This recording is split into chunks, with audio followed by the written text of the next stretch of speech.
రాష్ట్ర deputy CM Pawan Kalyan తన సొంత నియోజకవర్గం పిఠాపురంపై పవన్ ఫోకస్ పెట్టినట్లు కనిపిస్తోంది. పిఠాపురం నియోజకవర్గ ఇన్ఛార్జ్ మర్రిరెడ్డిని తొలగించి 5 సభ్యులతో కమిటీ ప్రకటించడం వెనుక పవన్ వ్యూహం ఏంటి?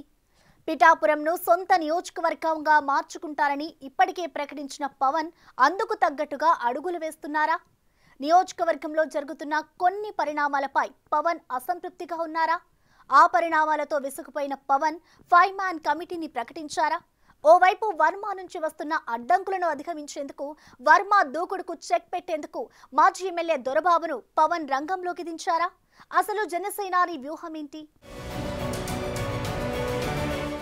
కూటమి ప్రభుత్వంలో రాష్ట్ర డిప్యూటీ సీఎంగా వ్యవహరిస్తున్న పవన్ కళ్యాణ్ తన సొంత నియోజకవర్గం పిఠాపురంపై పూర్తిస్థాయి ఫోకస్ పెట్టారు. వైజాగ్ వేదికగా సేనాతో సేనాని కార్యక్రమంతో పార్టీ క్యాడర్కు దిశానిర్దేశం చేసిన జనసేన అధ్యక్షుడు పవన్ కళ్యాణ్ తన సొంత నియోజకవర్గమైన పిఠాపురంలో జరుగుతున్న గ్రూప్ రాజకీయాలకు చెక్ పెట్టి పిఠాపురం నియోజకవర్గాన్ని తన శాశ్వత నియోజకవర్గంగా మార్చుకోవడానికి వ్యూహ రచన చేస్తున్నట్టు తెలుస్తోంది. ఈ నేపథ్యంలో నిన్న మొన్నటి వరకు పిఠాపురం జనసేన ఇన్ఛార్జిగా వ్యవహరించిన మర్రెడ్డి శ్రీనివాస్ ను ఆ బాధ్యత నుంచి తొలగించి 5 మెన్ కమిటీ బాధ్యతలు అప్పగించారు. 5 సభ్యులతో కూడిన కమిటీ ద్వారా నియోజకవర్గంలో పూర్తిస్థాయి పట్టు సాధించాలని పవన్ ఆలోచన ఉన్నట్లుగా అర్థమవుతుంది.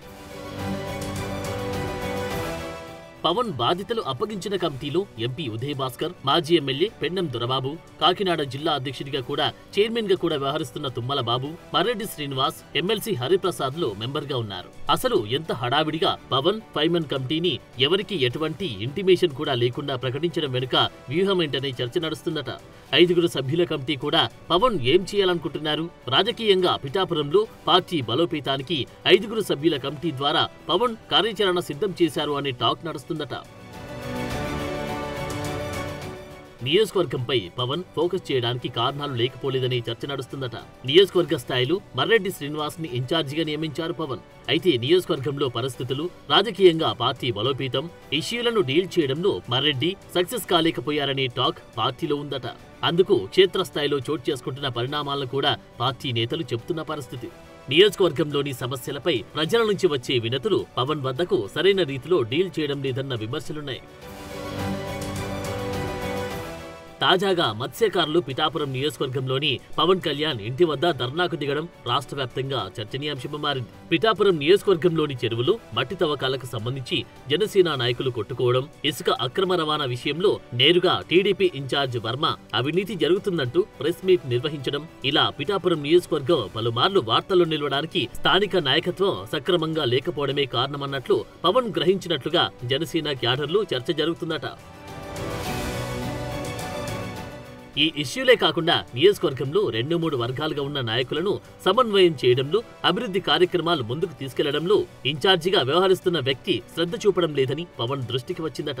రాష్ట్రమే కాదు, దేశం మొత్తం పిఠాపురం నియోజకవర్గం వైపుకి చూసేలా అభివృద్ధి చేసి చూపిస్తానని పిఠాపురం ప్రజలకు హామీ ఇచ్చిన పవన్ కళ్యాణ్ ఆ విధంగా కార్యాచరణ చేపట్టేందుకు స్వయంగా తానే రంగంలోకి దిగారని టాక్ వినిపిస్తోంది. అందుకు అనుగుణంగానే 5 సభ్యులతో కమిటీ నియమించడంతో పాటు వాళ్లకు మార్గనిర్దేశం కూడా చేశారట పవన్.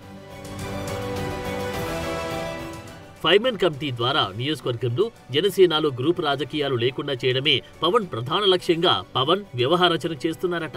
వైసీపీ నుంచి జనసేనలోకి వచ్చిన నేతలు పిఠాపురం నియోజకవర్గంలో ఎక్కువగా ఉండడంతో పాత నేతలు, కొత్త నేతలు అనే భేదాభిప్రాయాలు కాస్త గ్రూప్ రాజకీయాలుగా మారుతున్నాయి అనే విషయాన్ని పవన్ పసిగట్టినట్లుగా తెలుస్తోంది. ఈ నేపథ్యంలోనే 5 మెన్ కమిటీ ద్వారా పాత కొత్త భేదాలు లేకుండా అందరూ జనసేన పార్టీకి పనిచేసే విధంగా, జనసేన బలాన్ని మరింత పెంచే విధంగా బలమైన కార్యాచరణ రూపొందించారు. నియోజకవర్గంలో పట్టు పూర్తి స్థాయిలో సాధించే దిశగా పవన్ అడుగులు వేస్తున్నారని టాక్.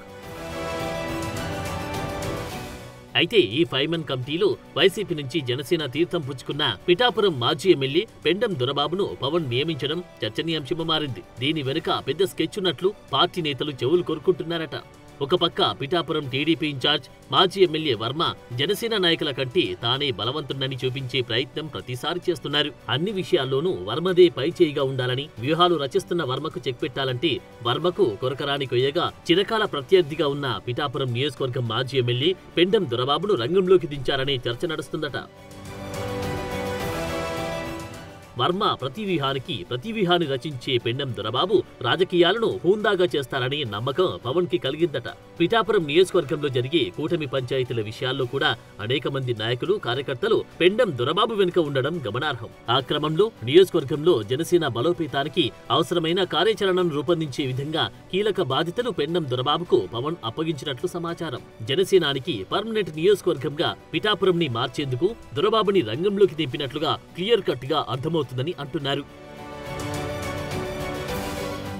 సార్వత్రిక ఎన్నికల్లో ఏ విధంగా జనసేన 100% స్ట్రైక్ రేట్ సాధించిందో అదే విధంగా పిఠాపురం నియోజకవర్గం నుంచి రాబోయే పంచాయతీ ఎన్నికల్లో కూడా 100% స్ట్రైక్ రేట్ సాధించాలని జనసేనాని పవన్ కళ్యాణ్ భావిస్తున్నారట.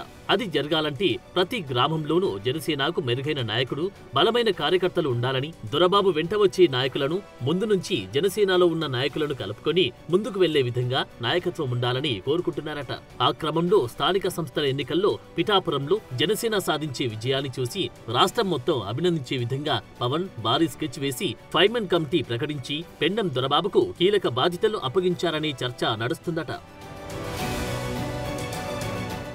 ఒకే దెబ్బకు 2 పిట్టలు అన్న చందాన ఒక పక్క వర్మ వ్యూహాలకు చెక్ పెట్టేందుకు, మరోపక్క పార్టీ మరింత బలోపేతం చేసి స్థానిక సంస్థల ఎన్నికల్లో జనసేన సత్తా పిఠాపురం నుంచి చూపించేందుకు పవన్ కళ్యాణ్ వ్యూహరచన చేస్తున్నారట.